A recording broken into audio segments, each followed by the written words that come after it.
So here we are at Zaytuna Farm and I'm on the hunt for some loquat fruit. So here we are in front of a loquat tree. They've got these beautiful big glossy green leaves, and the reason I'm seeking some seed from this tree is they're fantastic if you're kind of in between climates. So I have childhood memories of this tree in rural Victoria at my grandparents' place, climbing the tree and eating the fruit. And not only does it do well in a temperate climate, they really thrive in a subtropical climate as well. So because where I am in Kyogle we get frost, we get drought, and we can get really humid, wet conditions, I'm after something that's really adaptable. So the mistake I made when we first moved to Kyogle, we were just at the tail end of a really bad drought. I decided to go and buy a heap of Mediterranean trees that were really drought tolerant. But the problem was, the moment we got our hot, humid summers and really wet conditions, a lot of them got fungal issues or even rotted and died. So that's why I'm after the loquat tree. We're supposed to get quite a dry summer this year instead of a hot, humid one. So I'm after a tree that can cope with the drought, but also if we get those really wet summers, cope with that as well. So here are some of the fruit. So you can see here, these look pretty ripe. I'll grab a nice ripe one here. So you can see the fruit here, it's slightly furry on the outside, and if I break it open, they're super juicy. So the reason my brother and I used to climb our grandparents' tree is not only were the fruit delicious, but we used to open them up and we used to create all sorts of games with these big seeds. So that's what I'm after, and I'm going to collect quite a few of these fruit and then propagate them at home in the nursery and get these going for our own property. So that's the loquat tree.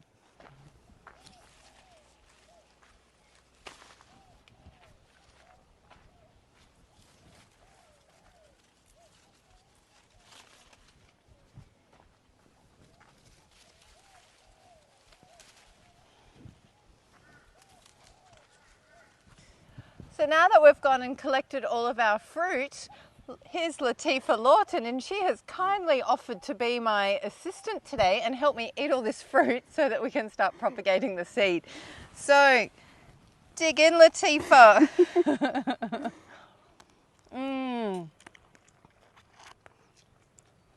It's so juicy. See you in the nursery. So I'm back home in Kyogle in my shade house, and it's time to propagate our loquat seeds. So thank you, Latifa, for all your help eating all this fruit. So you'll see they're these beautiful glossy seeds. So what I've done is I've got a mixture here in the polytunnel just of half compost, half sharp river sand. Okay, and what I've done is I've just found a tray. These are just reused pots that I got off, I think, out of a friend's garage, and I just keep reusing them. So what I'm going to do is I'll just finish potting up the last of these. So I have kind of a production line. I just make sure that I fill up all the pots to start with the compost mixture. Okay, so they're all filled up now. Then what I'll do is just give them a good water in. So the soil will be nice and moist, and that just helps eliminate all the air pockets.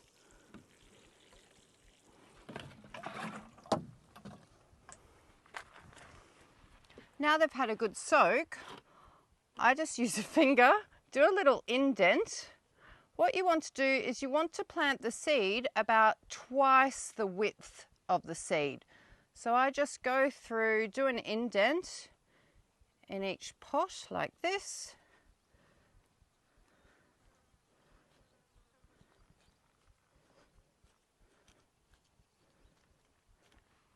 Then I take the seeds and just place a seed in each. I just use the really nice plump fat seeds. Sometimes in the loquats you might get a few seeds in the one fruit, and maybe a couple of the seeds might be quite small. So this is a good example. Where is it? They're slippery because I've rinsed them.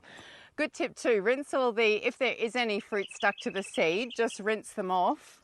You just don't want any fungal things growing, so it's good to rinse the seeds. So this is a good example here. This seed I won't actually use because it's kind of only half a seed, if you like, but that one's a nice full seed, so I'll use that one.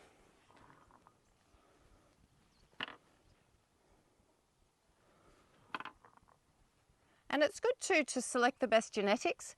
So if you've got particularly good loquat fruit, I always make sure I try and get the seeds from the really sweet, juicy fruit. So you keep selecting the best genetics for your own property.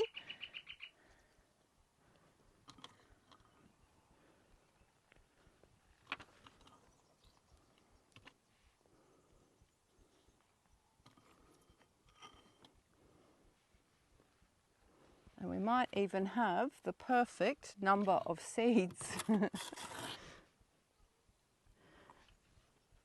Okay, so there's a seed in each pot. What I do now is I'll just grab just an old container here.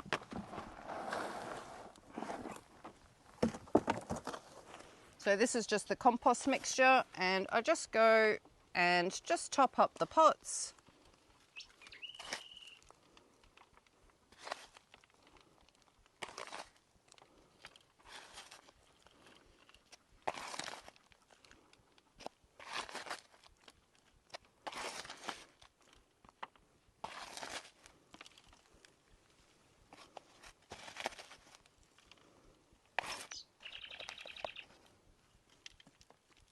So each seed now is buried under a nice layer of that compost mixture, and then I'll just kind of flatten down like this. We'll give it another water in.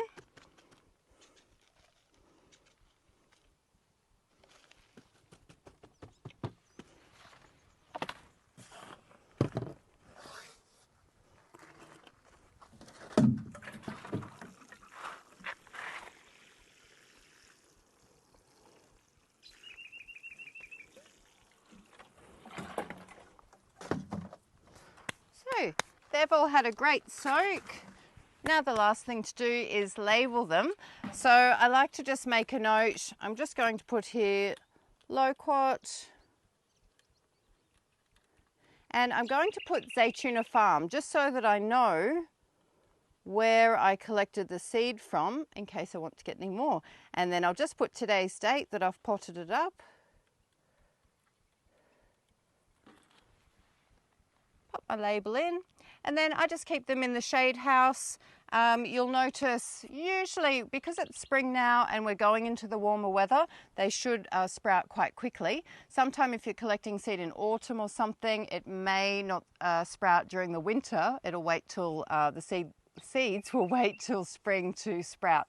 So within a few weeks you should start seeing shoots coming up, and then you will notice as well roots coming out of the bottom. If you see that, it's time to pot them up. So then you can just pot them up into a bigger pot using exactly the same compost mixture, and then you can go plant them out on your property in your orchard. So that is the super hardy, delicious loquat tree, and I can't wait to get these in the ground in a few months.